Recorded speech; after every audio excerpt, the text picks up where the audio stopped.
Hello दोस्तों, मैं हूं सुरेंद्र घंटेलवाल और आपका स्वागत है एसकेजी स्टॉक मार्केट एनालिसिस में। आज एक और फंडामेंटल स्ट्रॉन्ग शेयर के साथ में हम हैं जिसका नाम है HDFC limited. HDFC bank limited है, काफ़ी फंडामेंटल स्ट्रॉन्ग शेयर है और बैंक के सेक्टर में देखेंगे तो नंबर 1 बैंकिंग है ये। आज इसका हम डिटेल एनालिसिस करने वाले हैं। तो पहले इसका कुछ जानकारी देख लेते हैं। HDFC bank limited is an Indian banking and financial service company headquarter in Mumbai and Maharashtra. HDFC bank जिसका हेडक्वार्टर मुंबई में है। HDFC bank is India's largest private sector bank by asset and by market capitalization as of April 2021। Private sector का number 1 bank है ये और market में asset and capitalization के accordingly it is the third largest company by market capitalisation. और अगर market का stock market में देखेंगे तो उसका अगर जो कैपिटलाइजेशन है उसके हिसाब से ये थर्ड लार्जेस्ट कंपनी है। यहाँ तक हमने देख लिया है। इसके सीईओ है शशिधर जगदीशन, जो कि 2020 में ही बने थे, 27 अक्टूबर। इसके पेरेंट ऑर्गेनाइजेशन है housing development finance corporation. Housing development finance corporation इसकी पेरेंट कंपनी है। एचडीएफसी बैंक 1994 में अगस्त में फाउंड हुआ था और इसका हेडक्वार्टर जैसे मुंबई में हमने देख लिया। इसकी सब्सिडरीज है HDFC securities, HDFC Ergo general insurance company extra. तो ये तो कुछ हो गई डिटेल्स। अब इसके हम एनालिसिस करते हैं, इसके चार्ट। अगर हम इसका 17 सितंबर का परफॉर्मेंस देखें तो ये अराउंड 1567 पे स्टार्ट हुआ था जब मार्केट खुला था और दिन का एंड होते होते ये 1585 का हो गया। उस दिन 25 रुपीज़ का इसमें गेन दिख रहा है और जो कि 1.64%। ये तो एक सिंगल डे का हुआ। अब हम 5 डेज़ का देखेंगे कि 13 सितंबर को ये 1562 था और आज ये 1585 है। इसका परफॉर्मेंस अगेन ऑलमोस्ट सेम ही है, 1.43% का है। लास्ट 1 मंथ में देखें तो ये 1514 का था। फिर बीच में ये 1589 भी गया था 2 सितंबर को और 17 सितंबर होते होते ये 1585। तो ऑलमोस्ट पूरे मंथ में फ्लैट रिस्पॉन्स है इसका। अब हम इसका 6 मंथ का परफॉर्मेंस देखते हैं तो 19 मार्च को ये ऑलमोस्ट 1500 के पास था और आज 6 मंथ के बाद में भी ऑलमोस्ट वहाँ पे ही है। बीच में इसमें कुछ वैल्यू डिक्रीज़ हुआ था इसका, अगर हम देखें तो वहाँ पे हमें सस्ता मिल रहा था।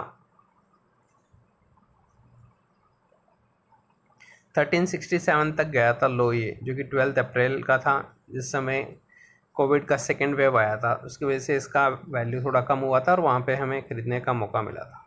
और अभी फिर से ये अराउंड 1585 तो जैसे आ गया है। इसका हम लास्ट 5 ईयर का परफॉर्मेंस देखते हैं तो एक तो ये चीज़ है, इसका जो ग्राफ है वो इंक्रीजिंग ऑर्डर में है। तो ये सबसे पहली चीज़ हमें देखनी है कि कोई भी जब स्टॉक ले हैं तो अगर उसका ग्राफ ऐसे बढ़ती रेंज में रहेगा तो उससे आप अंदाज़ा लगा सकते हो कि वो कंपनी कैसी है। अगर ग्राफ इंक्रीजिंग ऑर्डर में जा रहा तो हमेशा अच्छी कंपनी है, वहाँ से आपको बेसिक जानकारी मिल जाएगी। फिर हम अगर देख लेते हैं कि कोविड से पहले ये अराउंड 1244 रुपीज़ का था। फिर जैसे कोविड आया तो इसकी वैल्यू 800 के रेंज में भी आ गई थी, 800-900 के रेंज में रहा। फिर इसने 2020 सितंबर के बाद में प्राइस हाइक होना स्टार्ट हुआ इसका और काफ़ी टाइम से ये 1400 और 1500 के रेंज में ही है। ये तो हमने देख लिया। अब इसका मैक्स लास्ट 5 ईयर में अगर इसका हम रिटर्न देखें तो 141% का रिटर्न दिया है लास्ट 5 ईयर में।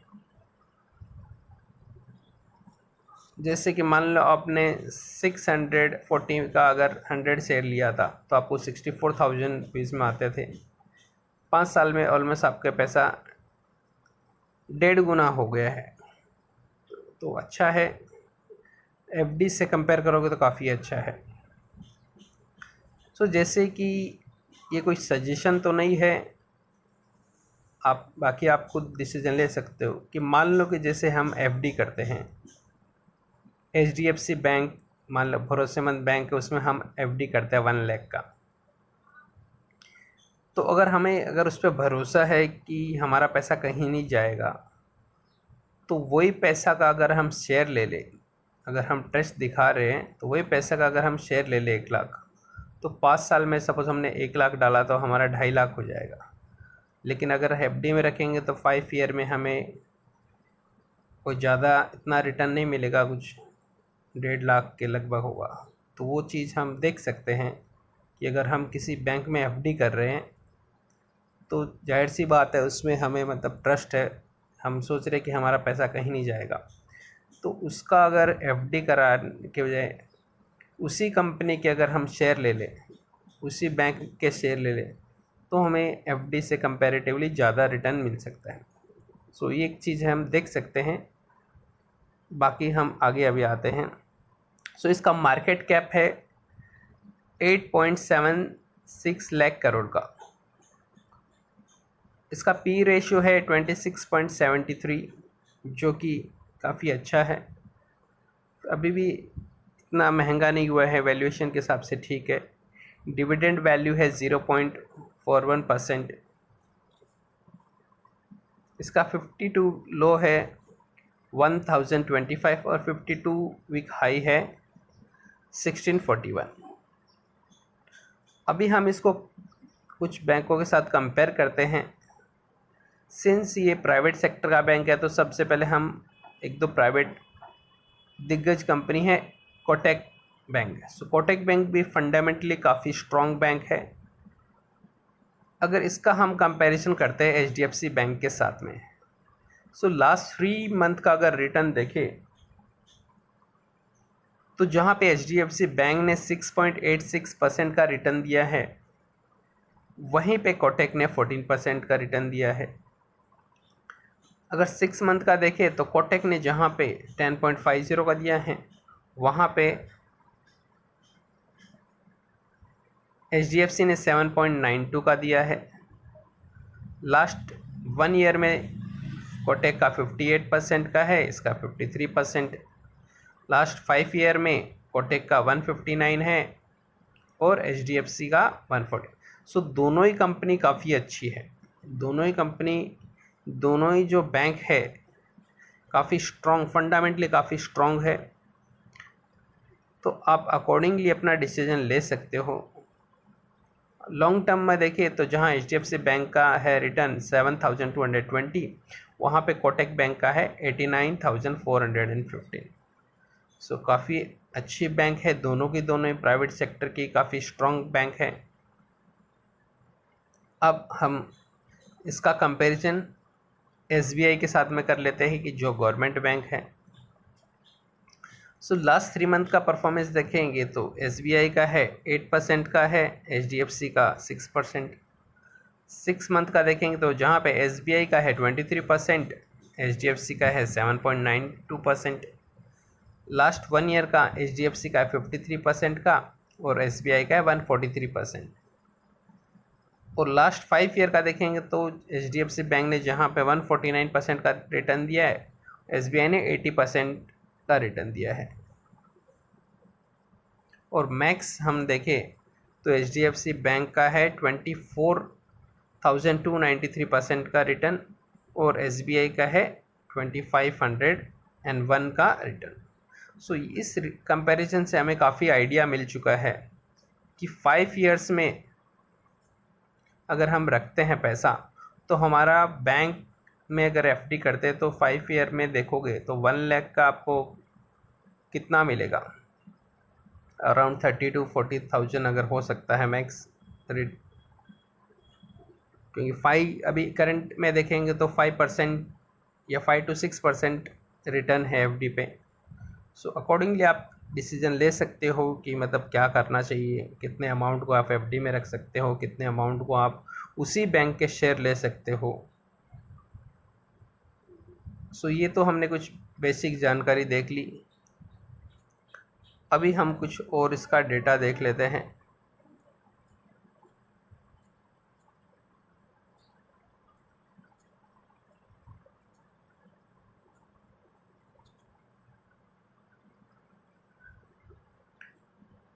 सो वही फिर से 52 लो विक है इसका 1025, 52 विक हाई है 1641।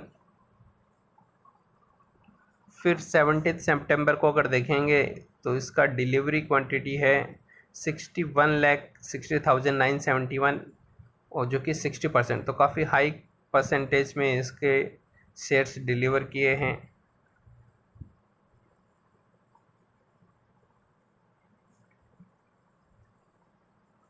यहाँ पे कुछ और वैल्यू देख लेते हैं हम। सो प्रोमोटर के पास इसका है 25.89% शेयर है। और कुछ डेटा देखते हैं जो कि अवेलेबल है।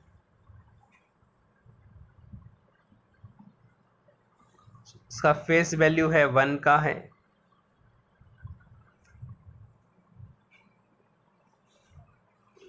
इसने करंटली जो डिविडेंड दिया था वो 6.5 रुपीज़ डिविडेंड दिया है। और ये डिटेल्स ऑलरेडी हम देख चुके हैं कि जो 17 सितंबर को अराउंड 60% इसका डिलीवरी हुआ है। सो ये कुछ हमने बेसिक इन्फॉर्मेशन एचडीएफसी बैंक के बारे में देख ली है। फंडामेंटली काफ़ी स्ट्रॉन्ग शेयर है। आप अगर लॉन्ग टर्म इन्वेस्ट करना चाहते हैं बैंकिंग सेक्टर में तो इसके बारे में सोच सकते हैं। और बाकी आप अपने फाइनेंशियल एडवाइज़र से राय ले सकते हैं इन्वेस्टमेंट करने। लेकिन लॉन्ग टर्म के लिए अगर किसी को जाना है शेयर में तो काफ़ी अच्छा शेयर है। So thank you so much. ऐसे ही जानकारी के लिए हमारे चैनल से जुड़े रहें। धन्यवाद।